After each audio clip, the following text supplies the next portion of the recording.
Hey everyone, so I got my hands on a 1990 Specialized Hard Rock Sport, and I'm going to do some type of restoration or conversion thing. Not really sure which direction I'll go yet, but in the meantime, I wanted to strip the bike all the way down to the bare frame and give it a good clean so I can have a fresh start. In this video, I'll walk you through the process of stripping an old 90s mountain bike down to the frame and get you down to a blank canvas for your restoration or conversion project. Now, there's a good chance if you're watching a restoration type video like this, you're already versed on how to work on bikes. But if you're new to bikes, or if you're thinking about getting into restoring old bikes, then stick around and I'll take you through the process from start to finish and try and highlight some of the important things along the way. So a lot of this process can actually be done with just a set of metric Allen wrenches and box wrenches, but you will need at least a few specialty tools, which I'll address in just a bit. Now, taking care of the easy stuff first, you can drop both wheels off the bike.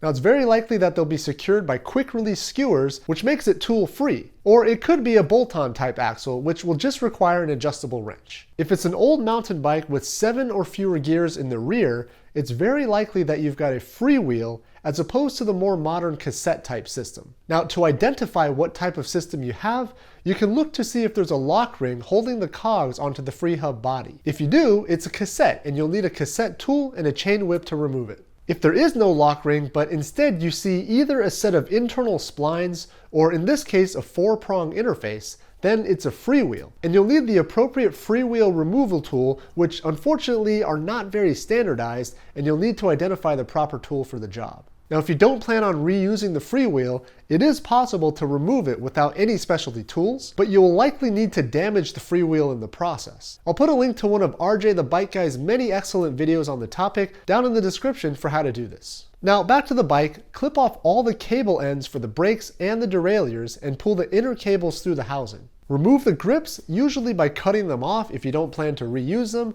or blasting compressed air underneath them if you do wish to preserve them. Take off the brake levers and the shifters, which will likely use a 4 or 5mm Allen wrench. You can also remove the handlebars and the stem using the appropriate size metric Allen wrench. Now, if it's an older style threaded headset system, which is very likely on an early 90s bike, you can remove the stem without the fork falling through the frame. Now, the order of disassembly isn't generally too critical, but there are a few instances when the order of operations could save you a little bit of headache. For instance, removing the pedals before removing the crank arms makes the pedals much easier to remove since you've got the bike as a solid base. Taking pedals off of a loose crank arm is possible, but it's definitely a bigger challenge. A dedicated pedal wrench makes this part really easy as it's thin and it can fit between the crank arm and the pedal, and it's also long, which gives you the required leverage. However, it is possible to remove pedals with an adjustable wrench or an open-ended wrench. Just be careful not to scratch the cranks if you plan to reuse them. Some newer pedals also have an Allen wrench interface on the inner side of the pedal,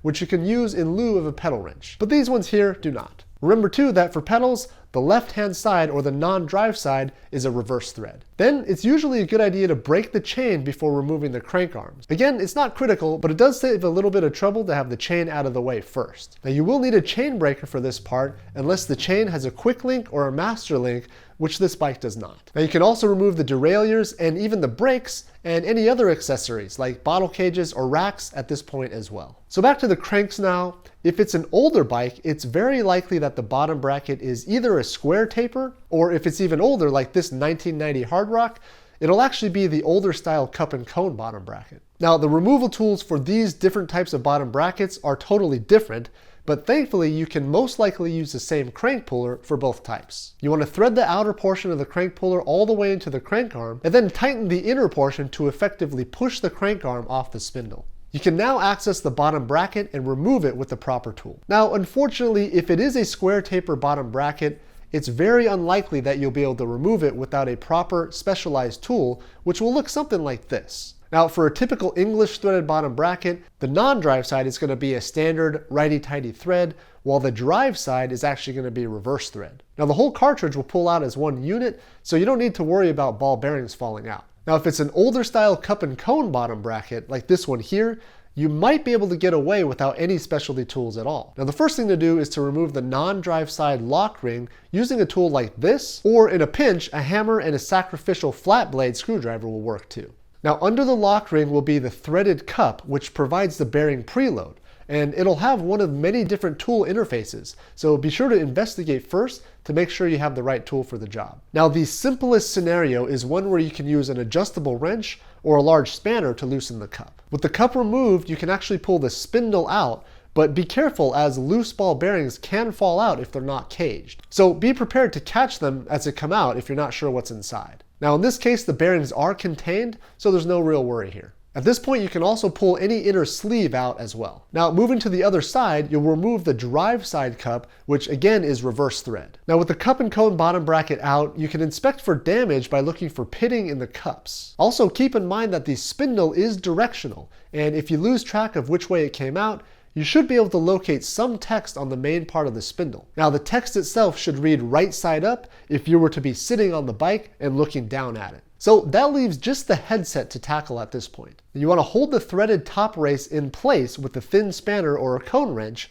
usually in the 30 to 36 millimeter range, and then unscrew the top lock nut with a large adjustable wrench, or if you don't have one large enough, channel locks will do the job. Just try not to gouge the metal if you plan to reuse the headset. The upper cone and the bearing, as well as the lower bearing and the fork, can now be removed. The headset cups will be left in the frame, and they will need to be tapped out from the inside of the head tube. A split expansion pipe like this is the best tool to get the cups out, but I have done it with the flathead before, carefully tapping around the circumference of the headset cup to make sure it comes out as straight as possible. A few taps with a hammer or mallet, and both cups should pop right out.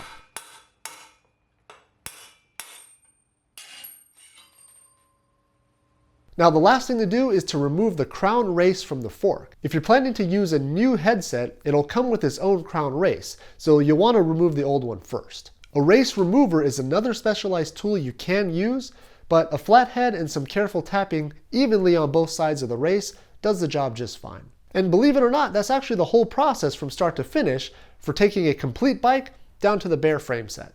Now I'm still in awe of how pristine this old Specialized hard rock is, and I'm getting pretty excited at the possibilities of how I might rebuild it. For now, it can use a good cleaning to really shine it up, and then, I don't know. I'm kind of feeling like a single-speed cruiser kind of thing, maybe with some off-road capabilities, but I'm not totally sure yet. I'll definitely keep you all updated on this project, and I'll post new videos as I make progress. Well, it is a pretty straightforward process to tear down a bike to the bare frame, but for anyone who's considering getting into bike restoration, I hope this video helps out at least a little bit. And I'd be legitimately excited to hear what types of projects you all are working on down in the comments. Thanks again for watching, and thanks again for subscribing to the channel if you haven't already, and I'll see you next time.